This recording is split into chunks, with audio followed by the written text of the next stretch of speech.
Ya. Entonces, ahorita vamos a hablar sobre el tema de atención prehospitalaria. Primero que tenemos que saber, básico, primero tenemos que hablar sobre la activación del sistema de emergencias médicas o también conocido como SEM. Esto pues se tiene que hacer primero reconociendo el evento. Ves el evento, pues no sé, alguien se desmayó en la calle, alguien tiene un paro cardíaco, entonces ya, reconociste el evento. Notificas al sistema, significa que vas a empezar a llamar. Vas a llamar al 106 o al 116, cualquiera de los dos. Estos de acá van a activar el sistema, cosa que van a dar una respuesta en el lugar. O sea, van a llevar a los paramédicos, a los bomberos, dependiendo con la hayas llamado, van a llevar la respuesta al lugar. Bueno, respuesta al lugar creo que se entiende que es cuando ya han llegado al lugar y ahí se va a dar los cuidados en el lugar. Ok, si recordamos un poquito nuestra clase de atención al politraumatizado, vamos a recordar que los cuidados en el lugar son los 10 minutos platino. Y de ahí, bueno, ya saben, politraumatizado, lo que importa es el transporte. Entonces, el transporte al hospital. Ahora, los 5 adecuados. En cuanto a los 5 adecuados, tenemos al paciente, a la atención, al lugar, no, permite, al traslado, lugar y tiempo. Ahí ya luego lo escribo más bonito. Paciente correcto, bueno, porque primero identificas al paciente. Ahora, atención correcta. No es la misma atención que le vas a dar a una persona que está con un politrauma, a una persona que antes tiene pues un paro cardíaco, por ejemplo. No es la misma atención. El traslado vamos a tener traslado básico y el traslado avanzado. ¿Qué se va a diferenciar? Los objetos que vaya a haber en la ambulancia. De ahí, el lugar. No es lo mismo llevar a alguien a la posta como llevar a alguien a pues un centro de trauma shock. Y el tiempo adecuado, pues se supone que el tiempo adecuado, en teoría, debería ser 1 hora. A ver, un momento. Ahora, costo de muerte por trauma. Esto básicamente se refiere, o sea, ignoremos el por trauma, primero empecemos por lo que es costo de muerte. Costo de muerte más que todo se va a ver en el tema de que, o sea, la pérdida para la economía, así de simple, pérdida de economía, o sea, de personas que puedan contribuir a la economía.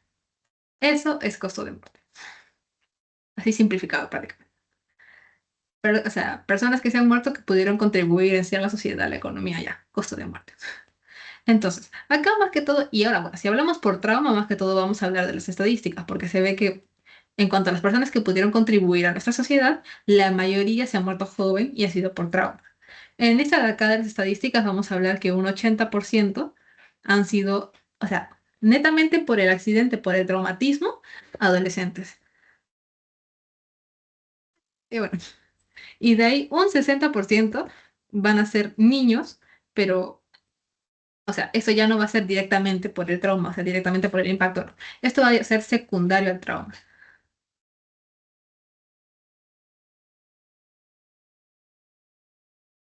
Ya. Ahora, identificación del paciente con trauma multisistémico politraumatizado. Ok, un repasito rápido porque se supone que eso ya lo tenemos claro. Recordemos que la vía aérea más que todo es simplemente el pase del aire de nuestra nariz, boca a los pulmones. O sea, bueno, acá otra vez nuestro excelente Pepito, ya está harto Pepito. Ay, no sé dibujar. Ya, acá está su nariz, ahí está su boca, su nariz, ya. Y acá están sus pulmones. No quedó bonito el dibujo. Y acá están sus pulmones, listo. Ya, entonces el paso del aire va a ser prácticamente esto. Se acabó. Esa es vía aérea. Recuerden, ahí va a haber todo el tema de lo que es collarín cervical, que si no estoy mal también ya lo han visto justo hoy día. Collarín cervical y pues permeabilización de la vía aérea. Evitar de que haya algún tipo de obstrucción en el paso. Ventilación o la B. Ya recordemos que esto prácticamente es ventilación, bueno, respiración, ventilación, oxigenación. Recordemos que respiración es el movimiento mecánico de inspirar, expirar. Ventilación es el hecho, pues también acá, que tiene que ver mucho con la vía aérea. Y oxigenación es ahí el intercambio gaseoso. O sea, cuánto oxígeno, pues, está entrando al cuerpo. Recuerden que el oxígeno es importante para, pues, la perfusión de los órganos, tejidos, la célula. O sea, sin oxígeno no vivimos.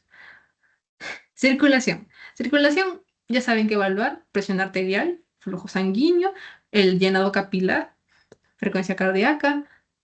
Bueno, eso ya creo que está claro. Disability, desorden neurológico. Ya sabemos cuál es la escala de Glasgow. Prácticamente, bueno, escala de coma de Glasgow, ya les dije, una se va de 3 a 15. Si saca un 8 o menos, automáticamente tiene que ser intubado. Entonces, bueno, esto de acá no lo voy a volver a explicar, pero de manera resumida y rápida. Recordemos que el ocular tenemos cuatro respuestas, la verbal tenemos cinco y la motora tenemos seis, donde en el cuatro tenemos la espontánea. El paciente que esté hablando, o sea, tú le puedes hacer una pregunta y ves que te obedecen todo, ya puedes tener en cuenta que es un 15. Ahora, el que no responde lo podemos clasificar como comatoso literalmente. Comatoso en el sentido de que pues no responde, no tiene ninguna respuesta motora, verbal, que digo, motora, verbal, ocular, no tiene. De ahí, los sonidos incomprensibles, creo que ya tenemos el hecho de que no se puede escuchar, es como un borrachito, palabras inapropiadas, el que le preguntas algo y no te responde lo que es. Desorientado, que tú le preguntas algo y te responde como que va por ahí, va por ahí. O sea, como que te entiende, pero no te responde correctamente.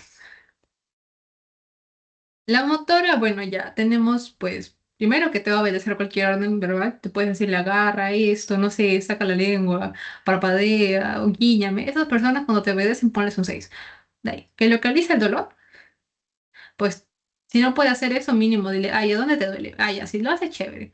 Si retira o no puede, o sea, como que se esfuerza, pero no puede, retirada, ese es un 4. De ahí tenemos la flexión anormal. Recuerden, primero es la flexión para un 3 y ya cuando no puede se extiende, es un 2. Ahora, en cuanto al trauma torácico y manejo de la vía aérea, tenemos dos vías aéreas, ¿ok? ¿Qué digo? Bueno, sí, pues tenemos dos vías aéreas, la vía aérea superior y la vía aérea inferior. Ahora, esto que acabo de marcar básicamente va a ser la glotis. La glotis va a ser ese punto que va a definir, o sea, va a separar entre vía aérea superior y vía aérea inferior. Entonces, la vía aérea superior más que todo va a comprender la parte de pues, la boca y la nariz, o sea, por donde nosotros obtenemos el aire. De ahí, la vía aérea inferior, como les digo, ya va debajo de la glotis, más que todo va a comprender el tema de la tráquea, los bronquios, el pulmón, o sea, ya lo que procesa el aire.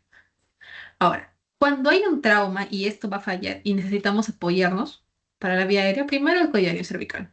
Segundo, tenemos que apoyarnos de las cánulas. Bueno, ya hablamos del orden de las cánulas. O sea, las cánulas orofaringeas van a ser cuando un paciente esté inconsciente o no tenga algún reflejo, pues, nauseoso. Y en todo caso, el que tenga ¿cómo se llama? Cuando no sospeches de una fractura cervical o, no, o bueno, sospeches más bien de una fractura de la lámina criboides. Ahí se puede utilizar la orotraqueal. Ahora, esta de acá es una nueva, es la máscara laríngea. Uy, se trabó, se trabó.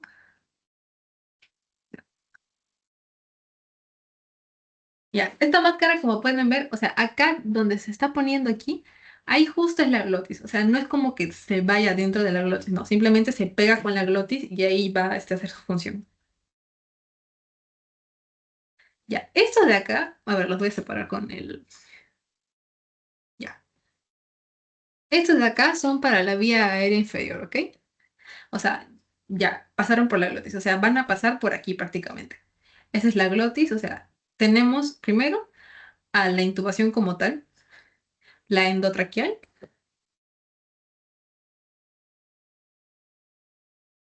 Y esto de acá se van a dar cuenta que hay uno y dos tubitos. Ya, esto de acá es el combitubo o tubo combinado, como le quieran decir. Estos de acá, bueno, por acá está la glotis, plum, va a entrar. Lo mismo con el combitubo, va a pasar por la glotis y ahí quedó. Vía aérea inferior de por sí, o sea, es más difícil de entrar, pero de por sí, o sea, estos ya te van a asegurar sí o sí de que esté oxigenando. Es como que, por ejemplo, estos de acá que son de la vía aérea superior te dan como tu ayuda para que el paciente pues, pueda respirar. Pero cuando no funciona y sí o sí necesitas así urgente, ya la vía aérea inferior, cualquiera de los dos, el endotraqueal o el convitubo, lo que sí o sí van a asegurar. Van a entrar, como digo, de frente, van a entrar a pulmón prácticamente y se van a encargar de la oxigenación. Ahora, fisiología de la ventilación. Creo que esto ya lo hemos hablado. Tenemos una inspiración y una expiración y eso equivale a una frecuencia respiratoria.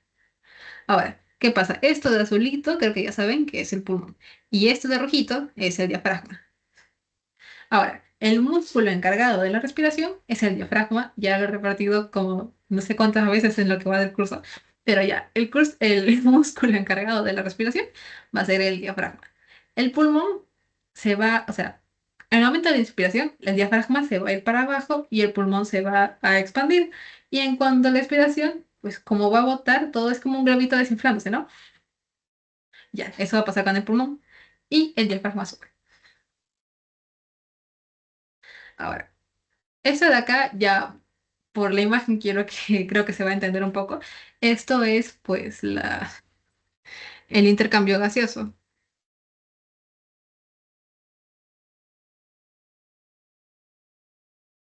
Tenemos al alveolo, que recuerden que esto va a estar dentro pues, de los bronquieros, y tenemos bueno, por acá se puede entender que porque es CO2, por acá está la vénula y por acá está la arteriola. Y esta parte de acá, ese como tal es el capilar. Ahora, recordemos que la vénula va a llevar los desechos para que se puedan ahí. La vénula tira los desechos, o sea, tira el CO2 en el alveolo y eso, pues, cuando la persona expira, bota el CO2. Cuando la persona inspira, el O2 pasa y va a entrar a la arteriola, que después va a entrar a todo el ciclo de la oxigenación. Ahora, el equilibrio ácido-base. Recordemos que nosotros tenemos, pues, para regularnos, más que todo, o sea, cuando estábamos hablando de presión arterial, hablamos de los quimioreceptores y de los vasoreceptores.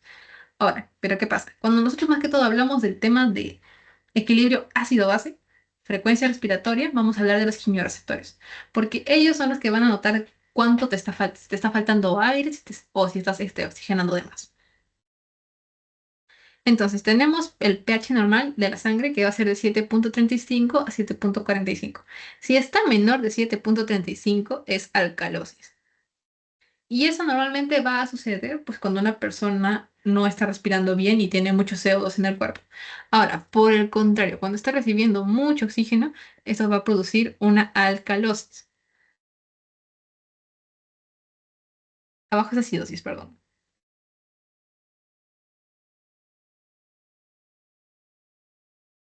Ahora, la fisiopatología, más que todo, vamos a tener, o sea, los problemas respiratorios. Vamos a tener a la hipoventilación, a la hipoxia. Hipoventilación va a ser más que todo el tema cuando no podamos respirar bien. Ahora, esto más que todo se va a ocurrir por puede ser obstrucción, que ya recuerden, la obstrucción de la vía aérea se puede solucionar con el tema de un collarín cervical. Y de ahí también, pues ya saben, con bitubo, endotraqueal, la máscara, todo eso puede ayudar bastante con la obstrucción.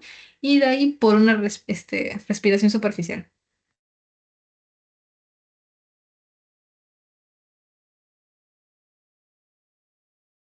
O sea, prácticamente que una persona esté en bradipnea. Ahora, por otro lado, la hipoxia, recordemos que es más que todo el tema de oxigenación.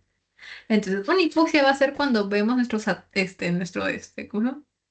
Nuestro pulso oxímetro, una saturación menor a 95.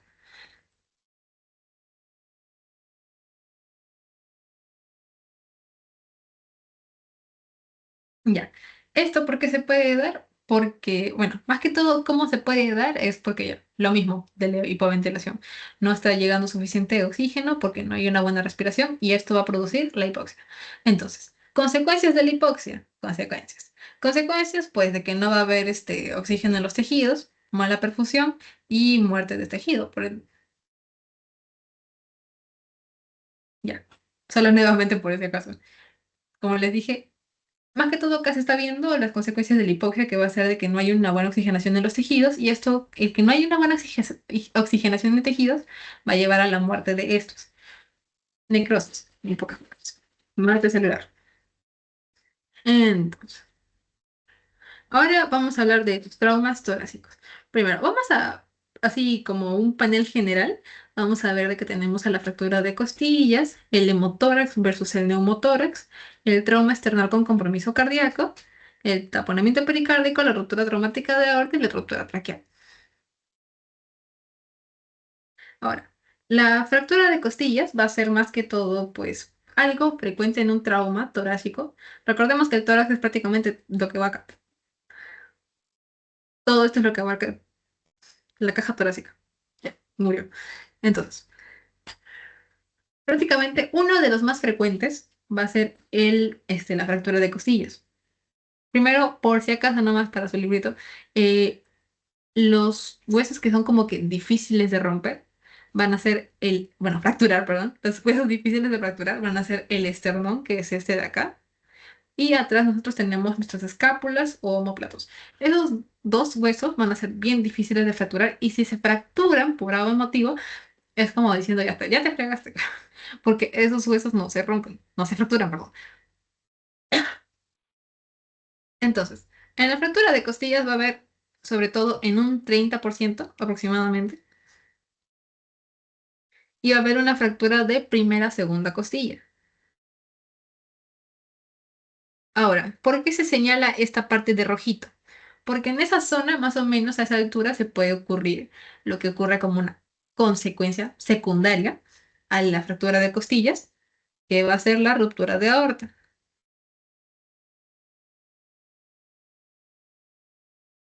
Pero conste que acá voy a poner secundario, porque también está la ruptura de aorta que pues va a ser totalmente directa, o sea, consecuencia primaria de lo que es el trauma. Ahorita vamos a hablar de la ruptura de aorta secundaria a fractura de costillas, que van a ser entre pues la tercera, la cuarta, la quinta y la sexta. Ahora, la ruptura de aorta secundaria, más que todo va a ser en un 5% de esta fractura de costillas. Bueno, como pueden saber, las consecuencias las vamos a hablar ahorita en la ruptura de aorta como tal, pero, o sea, que sepan que esto es consecuencia, o sea, el 5% de ruptura de aorta es consecuencia de la fractura de costillas. O sea, voy a ponerlo acá como lo encierro y ¡guau! Ahora, hemotórax masivo versus neumotórax. A ver, primero vamos a ponerlo acá. Hemotórax, como tal, hemo viene de sangre y neumotórax va a ser por el aire que se quede en los pulmones, en la pleura. Entonces, el hemotórax, perdón, va a ser líquido, va a ser sangre.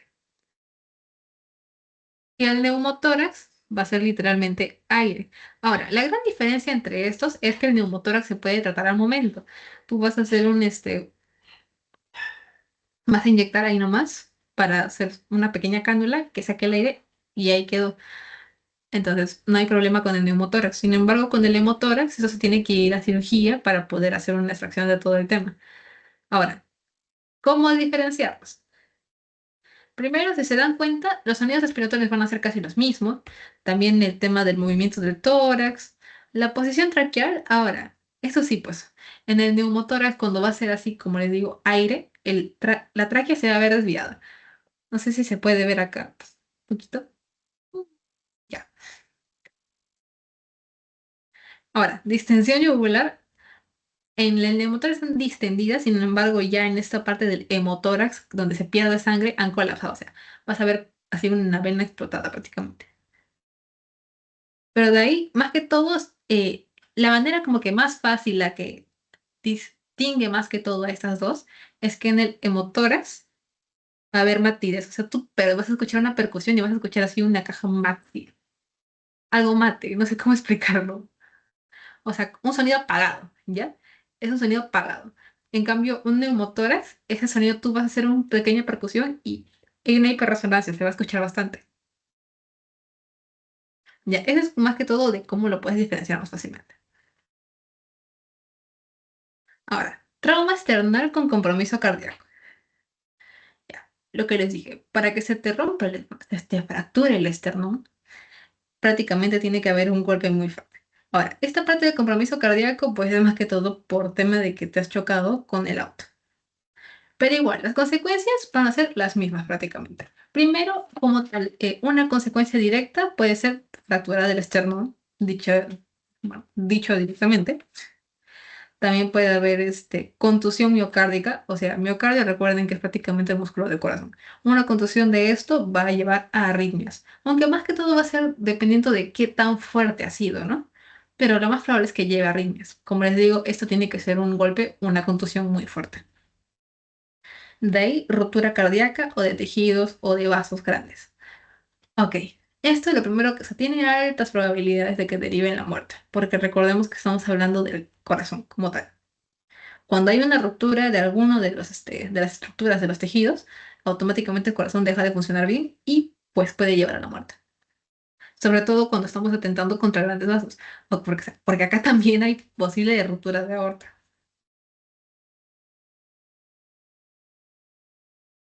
Un momento.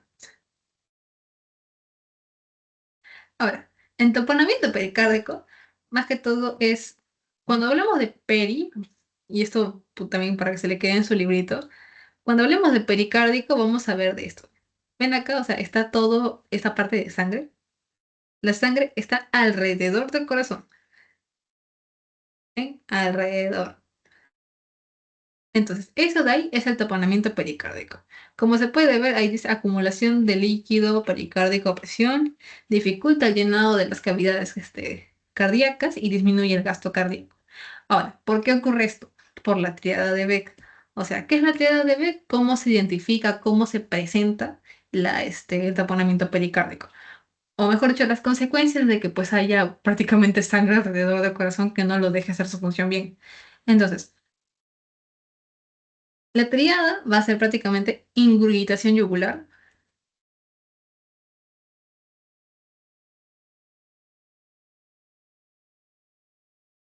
De ahí va a ser una menor presión arterial o una hipotensión.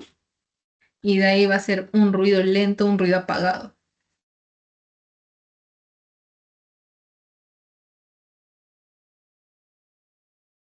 En pocas palabras, no se puede escuchar bien al corazón. Hay una ingurgitación yugular porque no llega suficiente sangre, se está esforzando y van a ver acá la vena yugular, así. O sea, no explotada como en el caso del hemotórax, pero sí van a ver una vena bastante extendida, bastante notoria. Y pues una caída brusca de la presión arterial. Ahora, ruptura traumática de aorta, ruptura de aorta propiamente dicha. Esto más que todo va a ser como consecuencia directa de un traumatismo, nada de que consecuencia de ¿cómo se llama? Ya, por ejemplo, la costilla se rompió, bueno, se fracturó, perdón, ya no sé cuántas veces voy diciendo fractura. La costilla se fracturó y por eso así se quedó, este, ahí clavó la costilla en la aorta y por eso es secundario a una fractura de costilla. Acá estamos hablando de que directamente por el traumatismo fue tan fuerte que ¡pum! Se rompió la aorta sin necesidad de que haya alguna fractura antes. Entonces, esto, de plano que sepan que esto lleva a la muerte, ¿ok? Muerte en un 90%. Ahora, qué tanto sucede? Más que todo va a ser de un 3 a un 17%. Pero prácticamente quédense con el número bajo, porque no ocurre siempre. Ocurre muy pocas veces. Ahora, tenemos la parte de ruptura traqueal. A ver, no sé si se puede ver. Bueno, más que todo por aquí está la ruptura traqueal. La ruptura traqueal, más que todo, lo que va a llevar va a ser un hemotórax. El hemotórax va a llevar a algo que, bueno, aquí es como que lo más notorio en una ruptura traqueal, que es la disnea o es que una persona no va a poder respirar bien. Ahora, este hemotórax, si bien esto se va a poder solucionar al momento, no es como que solucione, el hemotórax es como se presenta la ruptura traqueal, pero no porque soluciones el hemotórax está solucionando la ruptura traqueal. Espero se me entiendan. Entonces, esto se tiene que llevar pues al hospital, obviamente. Ahora, en cuanto a los tipos de shock, primero, ¿qué es un shock? Un shock es cuando va a haber una caída brusca, brutal de la presión arterial. ¿Esto qué va a hacer? Primero que no va a haber suficiente resistencia, resistencia vascular periférica, y entonces no va a haber suficiente flujo sanguíneo. Entonces, quédese con la parte de que no hay suficiente flujo sanguíneo. En todos los shocks, cuando no hay suficiente flujo sanguíneo, no va a haber una correcta perfusión a los tejidos, a los órganos. Entonces, ¿qué va a pasar con el shock? Que va a haber una falla de multiórganos. Se va a fallar el corazón, va a fallar el pulmón, el riñón, el cerebro, van a fallar todos porque no tienen sangre, no están recibiendo este oxígeno. ¿Ok? Entonces vamos a dividirlos entre shock distributivo, hipovolémico y cardiovascular o cardiogénico. En los distributivos tenemos al neurológico, el séptico, el anafiláctico, tóxico y el vasopléjico. Entonces recordemos que en todo esto, todos estos van a tener una caída brusca de la presión arterial. ¿Pero por qué va a pasar? Por una vasodilatación. Ahora, una vasodilatación va a ser de que no haya, pues, a ver, volviendo a los básicos del primer tema, bueno, segundo tema de signos vitales. A ver, ¿dónde lo pongo? Ya, vamos a ponerlo por aquí. La presión arterial era igual al gasto cardíaco por revestimiento vascular periférico. Entonces, recordemos que el gasto cardíaco, a su vez, era frecuencia cardíaca por volumen de eyección sistólica. Entonces, ¿qué va a pasar? Cuando, de por sí, cuando se encuentre contraído la vena o la arteria, cualquiera de las dos, o sea, va a haber un momento en el que va a afectar la frecuencia cardíaca también, va a aumentarse también la frecuencia, que digo, perdón. Cuando va a haber una vasoconstricción, la presión arterial aumenta. ¿Por qué? Porque va a haber un mayor revestimiento vascular periférico. Eso de acá se va a ver afectado por esto, de la vasoconstricción. Y la vasodilatación, dichamente. Ahora, cuando hay una vasoconstricción, va a haber un mayor revestimiento vascular periférico. Hay un mayor revestimiento, va a haber una mayor presión arterial. Ahora, si por A o B motivos hay vasodilatación, va a haber un menor revestimiento. Eso que va a hacer que haya una menor presión arterial. Ahora, ¿qué pasa? A ver,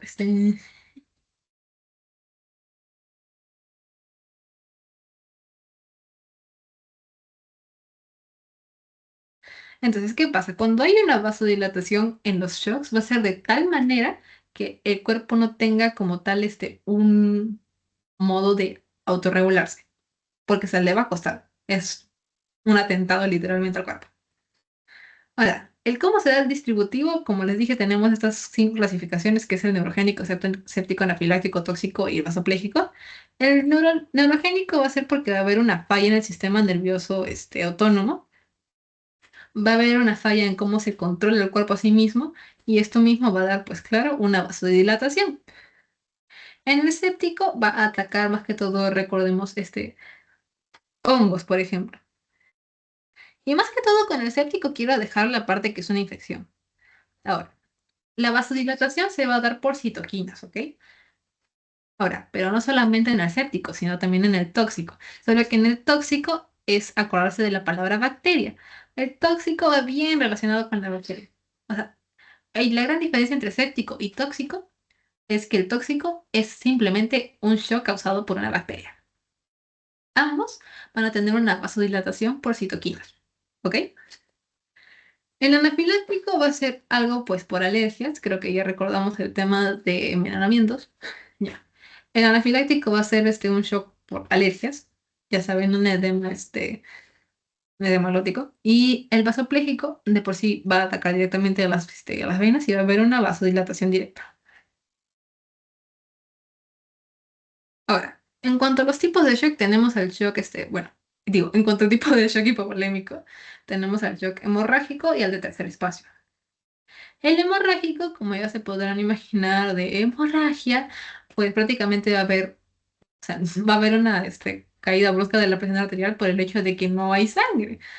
Entonces, no hay sangre, primero va a entrar en un tema de vasodilatación, pero luego va a haber una vasoconstricción.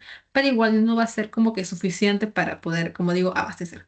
Entonces, en el tercer espacio va a ser que todos los líquidos se van a ir a lugares no funcionales o tejidos no funcionales. En cuanto al shock cardiovascular, bueno, recordemos prácticamente que la C del ABCD, pérdida de color de la piel, la temperatura, puede estar diforético, ausencia del pulso distal, o sea, pulso distal, recordemos nuestras bases de anato, aunque no creo, no llevo de anato, pero ya. En pocas palabras, Esto es es como que tenemos nuestro centro. Lo más cercano a mi centro, por ejemplo, acá mis hombros, es lo más proximal y mis manos son lo más distal. Entonces, cuando dice que ausencia del pulso distal, es que ya no puede, o sea, puede haber por acá pulso, por ejemplo, en la yugular, pero no puede haber pulso acá en la, en el cubital, en el radio, en el radial, perdón, en la carótida. Mm, Lazos Bluetooth change. Puede haber este pulso en la carótida, sin embargo, no puede haber en el radial ni en el cubital. ¿Por qué? Porque esos son los pulsos distales y puede haber una ausencia de pulsos distales. Ahora, el lentecimiento del llenado capilar. Recuerden que un llenado capilar bueno tiene que ser, o sea, sano, mejor dicho, tiene que ser un llenado capilar menor a 2 segundos. En este caso, pues va a ser de 3, 4 segundos. Ahí ya podemos sospechar de un shock cardiovascular. Ahora, en el trauma abdominal, primero hablemos de los órganos afectados en un trauma abdominal. O sea, recordemos que tenemos nuestras costillas, automáticamente debajo de las costillas todo lo que empieza es abdominal. Órganos más afectados, pues tenemos el vaso. Este es el más afectado. Y el menos afectado va a ser el colon. Ahora, en orden, por así decirlo, está el hígado y el intestino delgado. Ahora, tenemos nuestras 9 zonas. Tenemos que aprender así a, ¿cómo se llama? A identificarlas. Primero, cómo guiarse más fácil es por el tema de las crestas ilíacas. Ahí va uno. Y pues debajo de las costillas, unos 2 dedos abajo, están los otros. Y de ahí ya, esto de acá, cómo sacan las 2 líneas, es prácticamente por las clavículas. O sea, tienes la línea media clavicular. A tu clavícula la partes en dos y lo vas para abajo. La partes en dos, a la mitad, para abajo. Y ya, así tienes prácticamente tus 9 zonas. Entonces, primero, región umbilical o también mesogastrio, ¿ok? Entonces, el mesogastrio es el centro. Vas arriba, epi. Vas abajo, hipo. Epigastrio, hipogastrio. Ahora, los lados en el centro son los flancos o las regiones lumbares. En este caso tienes tu región lumbar izquierda y tu región lumbar derecha. De ahí, las fosas ilíacas van a ser de donde partiste de tu cresta ilíaca para abajo. Tienes tu fosa ilíaca derecha, tu fosa ilíaca izquierda y bueno, arriba vas a tener tus hipocondrios, o sea, al lado de las costillas prácticamente, ahí van a ser los hipocondrios. Hipocondrio derecho e izquierdo. Ahora, importancia de estos van a ser estos de acá. Más o menos por el dolor localizado en cada uno de los cuadros, van a ser más o menos qué tipo de enfermedad pueden haber. Por ejemplo, si se dan cuenta en toda la parte de arriba, en el hipogastrio, en el hipocondrio, que digo, en el epigastrio y en el hipocondrio, o sea, me refiero a toda esta parte de acá. Ya, si se dan cuenta ahí lo que más va a abundar va a ser pancreatitis y cálculos. O sea, ahí lo que puedes sospechar de cualquier persona que tenga un dolor en esa parte de arriba va a ser de pancreatitis y cálculos. Es lo más común. Ahora, también, por ejemplo, cálculos renales van a ser en los flancos. Si se dan cuenta, flanco, flanco. Cálculo renal. Ahora, un clásico es la apendicitis temprana, porque cuando comienza la apendicitis, el que haya tenido apendicitis sabe de que el dolor comienza en el centro e irradia. O sea, algo clásico de los dolores como tal en los tejidos, en los órganos, es que van a irradiar. Por ejemplo, si se dan cuenta, la pancreatitis está aquí, por ejemplo, es donde normalmente se presenta, pero también está acá. Aunque también el dolor y puede irradiar a la espalda. Ok, así que no se sorprendan. En el caso de la apendicitis, el apendicitis temprana, cuando recién va a empezar el dolor, va a ser en el mesogastrio. Y de ahí va como que a viajar hasta acá, hasta la fosa ilíaca derecha, que es donde empieza a dolerte así bastante y ya te tienen que mandar a cirugía. De ahí otra cosa que pues sea como que importante, infección de orina en el hipogastrio. Y de ahí nada, pues aprenderse eso. De ahí, traumatismo en embarazadas. Primero, no es tan común. Y en caso ocurra, la gran mayoría van a ser por accidentes vehiculares y el 1% por quemaduras, o sea, se queman y ya saben cuáles son los cuatro estadios de las quemaduras. Entonces, consecuencias, lo más común es que va a haber un parto prematuro por el traumatismo, o sea, eso va a inducir bastantes cosas y entre una de ellas va a ser el parto prematuro. Ahora, patologías maternas asociadas a un trauma. Trauma craneoencefálico o TEC. El shock hipovolémico por pérdida de sangre. Recuerden que para remate, si se induce un parto, de allí estallido del vaso, recordemos que el vaso es pues el órgano más afectado. La sedación hepática, pues o sea que el hígado se hizo así, que se partió. Y lesión renal. Ahora, en cuanto al fetus, pues va a haber una muerte en el 25% y de estas muertes, el 82% van a ser causadas por accidentes de carro. O bueno, accidentes vehiculares. Entonces, ¿preguntas para mandar el post-test?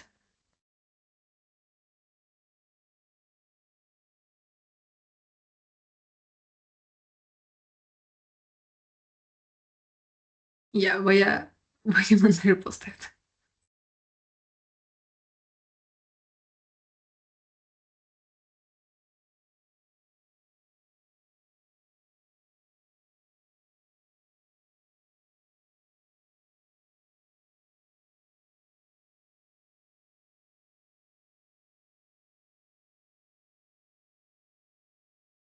Ahí ya mandé el post-test, por si acaso.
Vamos a comenzar con el tema de la resolución del post-it. Entonces, ya. Fulanito sufre de una vasodilatación por liberación de citoquinas a causa de una bacteria. Ya, la palabra clave, como les dije acá, es bacteria. O sea, cardiogénico no es.